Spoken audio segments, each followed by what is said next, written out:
پیغمبر صلی اللہ علیہ وسلم اپنے دونوں نواسوں کو اپنی پیٹھ پر بٹھا کر اپنے دست مبارک زمین پر رکھے ہوئے ہیں، گھٹنے مبارک زمین پر رکھے ہوئے ہیں، چل رہے ہیں اور پوچھ رہے ہیں بچوں تمہاری سواری کیسی ہے؟ سیدنا ابو بکر صدیق رضی اللہ تعالی عنہ نے دیکھا تو فرمایا بچوں تمہاری سواری بڑی عظیم ہے۔ محمود صلی اللہ علیہ وسلم سے رہا نہ گیا، گویا کہ پیغمبر صلی اللہ علیہ وسلم سیدنا ابو بکر صدیق رضی اللہ تعالی عنہ کو یہ کہنا چاہتے تھے اے ابو بکر میرے بارے میں تو کہا کہ آپ عظیم ہیں، میرے بچوں کے بارے میں کیوں نہیں کہا کہ میرے بچے بھی عظیم ہیں؟ تو پیغمبر صلی اللہ علیہ وسلم فوراً بول پڑے اور فرمایا سواری عظیم ہے تو سوار بھی عظیم ہے، سواری عظیم ہے تو سوار بھی عظیم ہے، سواری عظیم ہے تو سوار بھی عظیم ہے۔ محمد صلی اللہ علیہ وسلم بے پناہ اپنی اولاد سے پیار کیا کرتے تھے، اپنی اولاد سے محمد صلی اللہ علیہ وسلم بے پناہ محبت کرتے تھے۔ اسی لیے پیغمبر صلی اللہ علیہ وسلم نے فرمایا اکرموا اولادکم، اپنی اولاد کو عزت دو، عزت دینا سکھایا کہ جگہ جگہ پر اپنی اولاد کو بے عزت نہ کرو، دوسروں کے سامنے بے عزت نہ کرو، یہاں تک فرمایا علماء کرام نے اپنی اولاد کو دوسروں کے سامنے سمجھاؤ بھی نہیں، سمجھانا ہے الگ لے جاؤ۔ پیغمبر صلی اللہ علیہ وسلم تشریف فرمائے گھر میں، سیدہ فاطمہ الزہرا رضی اللہ تعالی عنہا حاضر ہوئی۔ جب بھی سیدہ فاطمہ الزہرا رضی اللہ تعالی عنہا حاضر ہوتی، محمود صلی اللہ علیہ وسلم کا گھر سیدہ فاطمہ الزہرا رضی اللہ تعالی عنہا کا گھر قریب قریب تھا، روزانہ آنا جانا ہوتا ہوگا۔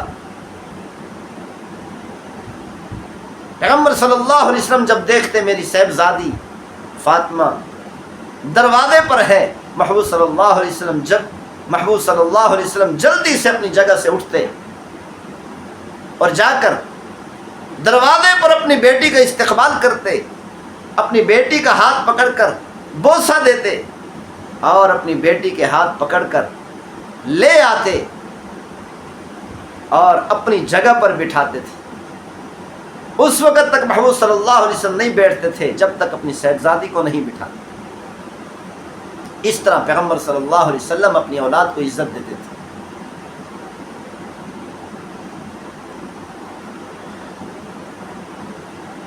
حسنین کریمین رضی اللہ عنہما کی تھوڑی سی تکلیف بھی محمد صلی اللہ علیہ وسلم کو برداشت نہیں تھی۔ پیغمبر صلی اللہ علیہ وسلم خطبہ ارشاد فرما رہے، سامنے دیکھا گرم زمین ہے، چھوٹے بچے ہیں، کبھی گرتے ہیں، کبھی چلتے ہیں، کبھی دوڑتے ہیں، سامنے آ رہے ہیں۔ محمد صلی اللہ علیہ وسلم نے اپنا خطبہ چھوڑ دیا، حالانکہ خطبہ کے دوران سامعین میں سے کوئی بات بھی نہیں کر سکتا، بات کرنا بھی منع ہے، بچے شرارتیں کر رہے ہیں، بچوں کو منع کرنا بھی منع ہے، لیکن محمد صلی اللہ علیہ وسلم نے خطبہ کے دوران خطبہ کو چھوڑ دیا اور دوڑ کر گئے، اپنے دونوں صاحبزادوں کو، نواسوں کو اپنے دستے مبارک پر اٹھایا اور لے آئے۔ محمد صلی اللہ علیہ وسلم نے فرمایا، اللہ تعالیٰ نے سچ فرمایا، انما اموالکم اولادکم فتنہ، تمہاری اولاد تمہارا مال تمہارے لیے فتنہ۔ یعنی محمد صلی اللہ علیہ وسلم نے فرمایا میں حسنین کریمین کی تھوڑی سی تکلیف کو بھی برداشت نہیں کر سکتا۔ پیغمبر صلی اللہ علیہ وسلم اپنے دونوں نواسوں کو اپنی پیٹھ پر بٹھا کر اپنے دست مبارک زمین پر رکھے ہوئے ہیں، گھٹنے مبارک زمین پر رکھے ہوئے ہیں، چل رہے ہیں اور پوچھ رہے ہیں بچوں تمہاری سواری کیسی ہے؟ سیدنا ابو بکر صدیق رضی اللہ تعالی عنہ نے دیکھا تو فرمایا بچوں تمہاری سواری بڑی عظیم ہے۔ محمود صلی اللہ علیہ وسلم سے رہا نہ گیا، گویا کہ پیغمبر صلی اللہ علیہ وسلم سیدنا ابو بکر صدیق رضی اللہ تعالی عنہ کو یہ کہنا چاہتے تھے اے ابو بکر میرے بارے میں تو کہا کہ آپ عظیم ہیں، میرے بچوں کے بارے میں کیوں نہیں کہا کہ میرے بچے بھی عظیم ہیں؟ تو پیغمبر صلی اللہ علیہ وسلم فوراً بول پڑے اور فرمایا سواری عظیم ہے تو سوار بھی عظیم ہے، سواری عظیم ہے تو سوار بھی عظیم ہے، سواری عظیم ہے تو سوار بھی عظیم ہے۔ محمد صلی اللہ علیہ وسلم بے پناہ اپنی اولاد سے پیار کیا کرتے تھے۔ صحابہ کرام رضوان اللہ علیہم اجمعین بھی پیغمبر صلی اللہ علیہ وسلم کی اولاد سے بے پناہ محبت کرتے تھے۔ حضرت بلال رضی اللہ تعالی عنہ 6 ماہ کے بعد مدینہ منورہ میں تشریف لائے۔ سارے صحابہ چاہتے تھے بلال اذان سنائے، محبوب صلی اللہ علیہ وسلم کے زمانے والی اذان سنائے۔ محبوب صلی اللہ علیہ وسلم کی وفات کے بعد بلال کی اذان نہیں سنی، لیکن سیدنا بلال رضی اللہ تعالی عنہ نے تمام صحابہ کے سامنے قسم اٹھائی تھی آج کے بعد میں نے کبھی اذان نہیں دینی، جب محبوب نہیں تو محبوب کے زمانے والی میری اذان ہی نہیں۔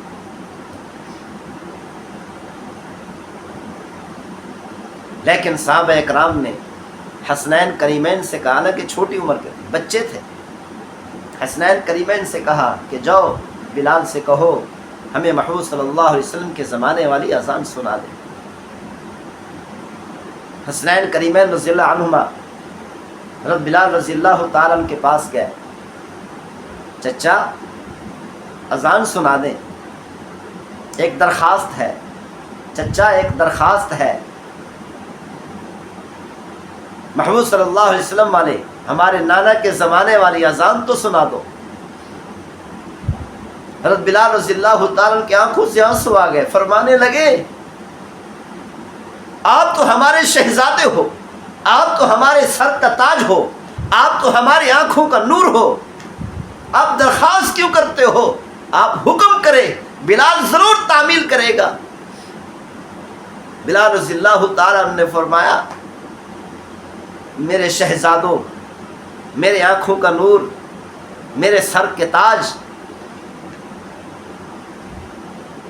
آپ حکم کریں میں تعمیل نہ کروں، یہ کیسے ہو سکتا ہے؟ اگرچہ میں نے قسم اٹھائی تھی لیکن آپ کے حکم کی وجہ سے آج میں اپنی قسم بھی توڑ دوں۔ یہ تھی صحابہ کی حسنین کریمین سے محبت، حالانکہ بچے ہیں لیکن حسنین کریمین کا حکم ایسے سمجھتے تھے جیسے آخر الزمان نبی صلی اللہ علیہ وسلم کا حکم ہے۔ سیدنا فاروق اعظم رضی اللہ تعالی عنہ حکومتی اجلاس میں بیٹھے ہیں، چوکیدار بٹھا دیا دروازے پر کہ خیال کرنا اجلاس کے دوران کسی کو آنے کی اجازت نہیں۔ حضرت حسین رضی اللہ تعالی عنہ تشریف لائے، چوکیدار نے کہا امیر المومنین اجلاس میں ہیں، انہوں نے اندر آنے سے منع فرمایا ہے۔ حضرت حسین رضی اللہ تعالیٰ عنہ انتظار میں بیٹھ گئے، بلکہ اجلاس ختم ہوا، چوکیدار نے جا کر کہا فاروق اعظم رضی اللہ تعالیٰ عنہ سے حضرت حسین رضی اللہ تعالیٰ عنہ دروازے پر آپ کے انتظار میں ہے۔ فوراً اپنی جگہ سے کھڑے ہو گئے، فرمانے لگے بلاتے کیوں نہیں، فوراً بلاؤ۔ آپ کو کس نے کہا کہ ان کو دروازے پر روکا جائے؟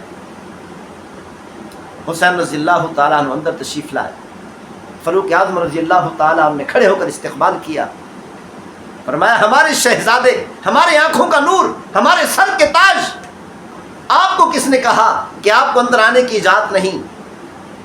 پوری دنیا والوں کے لیے رکاوٹ ہو سکتی ہے لیکن آپ کے لیے ذرہ برابر بھی رکاوٹ نہیں ہو سکتی، کتنا ہی اہم اجلاس میں ہو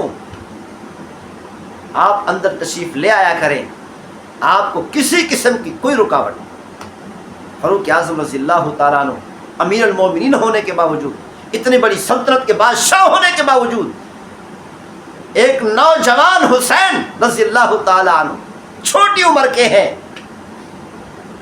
لیکن اس کے باوجود اتنی قدر کرتے ہیں جیسے محمود صلی اللہ علیہ وسلم کی قدر کیا کرتے ہیں۔ اللہ تعالیٰ ہم سب کو عمل کرنے کی توفیق نصیب فرمائے۔